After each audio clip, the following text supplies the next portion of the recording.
안녕하십니까. 내가 이혼 전문 변호사다의 저자, 이혼 분야 최강자 솔로몬입니다. 오늘은 저희 솔로몬이 운영하는 블로그 솔로몬 이혼 이야기에 배우자의 외도, 부정행위를 입증하려면 어떤 증거를 어떻게 확보해야 되는지에 대해서 글을 써드렸습니다.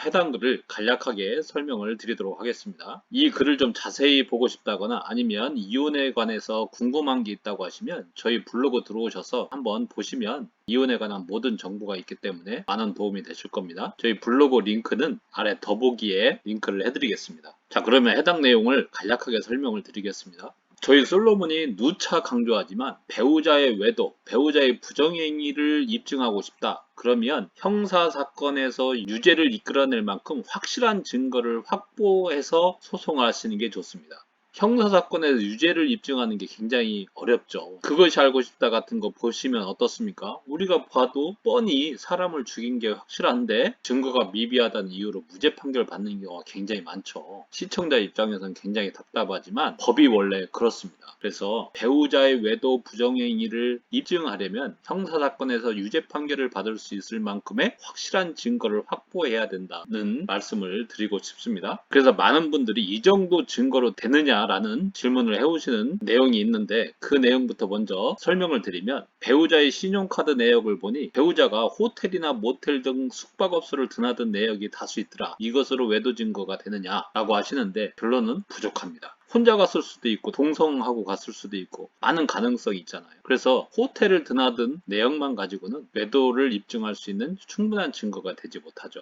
또 상간자와 자주 통화하거나 문자를 주고받은 내역이 있다. 물론 밤늦게 했다든지 새벽에 주고받았다든지 그러면은 외도의 심증이 가긴 하지만 그것으로 부족하다라는 걸 알고 계셔야 됩니다. 사업상을 했을 수도 있고 또 친밀한 관계일 수도 있고 여러 가능성이 있지 않습니까? 또 상간자와 잦은 만남을 가진 증거가 있다라고 하시는 분들이 계세요. 그것만 가지고 안 됩니다. 사람 만나는 게 죄는 아니잖아요. 그게 동성이든 이성이든. 물론 이성이면 의심은 스럽죠. 그죠? 하지만 더 확실한 증거가 필요하다. 또 네 번째, 요즘 많이 물어보시는 질문입니다. 구글 타임라인을 보니 배우자가 모텔이나 호텔 숙박업소에 드나든 내역이 있다. 이렇게 물어보시는 분이 있는데 그거면 심증으로는 뻔하죠. 혼자서 누가 모텔 가고 하겠습니까? 그죠? 하지만 법에선 그렇지 않다. 이것으로 부족하다라고 생각하시면 됩니다. 또 배우자나 상간자가 외도 사실을 자백한 녹음이 있다라고 하시는 분들이 많은데 이것으로 부족합니다. 왜냐하면 협박을 하거나 강요를 해서 그걸 회피할 목적으로 그냥 허위로 말한 것이다라고 얘기할 수도 있잖아요. 그죠? 물론 그 상황이나 말투를 봐서 판단을 하지만 이것만으로 부족할 수 있다라는 것을 반드시 아셔야 됩니다. 또 많은 분들이 질문을 합니다. 우리 남편이 노래방 간 적이 있어요. 룸사롱 간 적이 있어요. 외도 아닌가요? 이렇게 질문하시는 분들이 많은데 룸사롱 가도 그냥 여자들이 술 따라 준다는 것 뿐이지 거기서 2차 가고 그런다는 보장이 없잖아요. 그렇기 때문에 룸사롱을 갔다 아니면 노래방에서 도우미를 불렀다는 것만으로 외도 입증이 안 된다. 이걸 거꾸로 해석하면 우리 부인이 호스트바에 간 적이 있어요. 그것으로 외도 증거가 되나요? 안 됩니다. 그것만으로는. 옛날에 그것으로 상담을 해서 안 된다고 저희들이 말씀을 드렸더니 엄청 화를 내시더라고요. 중년 신사분이셨는데 그것으로 부족하다. 물론 이제 거기 오빠 선수들하고 2차를 간다든지 그랬다고 하면 외도가 되지만 거기 갔다는 것만으로 외도가 되진 않는다. 그 화내신 분이 1심에서 패소하셨다고 항소심 맡아달라고 오셨었습니다. 저희들한테. 근데 우리가 어떻게 했느냐? 만약에 이것을 외도 주장을 하려면 실제로 더 확실한 증거를 확보를 해야 된다. 비용이 좀 들더라도. 그랬더니 그렇게 하고 싶진 않다는 거예요. 그러면 저희들이 질 게임을 할 수는 없거든요. 그래서 그렇게 하면 우리가 사건을 진행할 수 없다라고 해서 돌려보내드린 적이 있죠. 일반 법상식하고는 실제하고는 좀 많이 다르다라는 것을 여러분들이 꼭 아셔야 됩니다.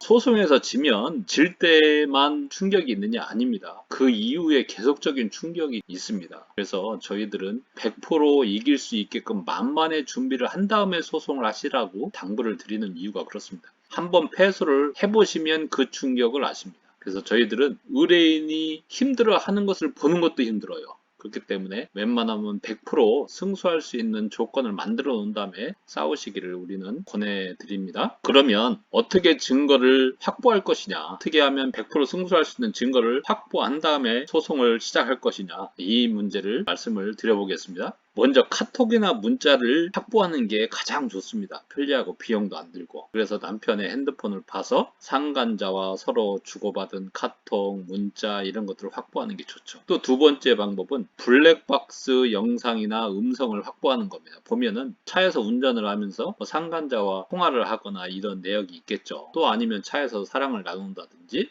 아니면 차에 태워서 상간자와 대화를 나누는 게 녹음된다든지 아니면 영상으로 둘이서 호텔이나 모텔로 들어가는 영상이 찍혔다든지 이런 증거가 많이 나옵니다. 또 세 번째는 이메일이나 편지를 확보하는 것도 아주 좋습니다. 아니면 뒤를 밟던지 해서 스킨십하는 영상 아니면 함께 숙박업소를 드나드는 영상을 확보하는 게 아주 좋죠. 그래서 이렇게 증거를 확보하신 후에 싸우시는 게 좋다. 아니면 증거 보전 절차에 따라서 증거를 확보하는 것도 좋은 방법입니다. 증거 보전 신청을 하면 숙박업소 CCTV를 확보할 수 있어요. 근데 문제는 그 CCTV 용량이 굉장히 크기 때문에 일시를 어느 정도 특정을 할 수 있어야 됩니다. 또 어느 모텔인지 특정을 할 수 있어야 돼요.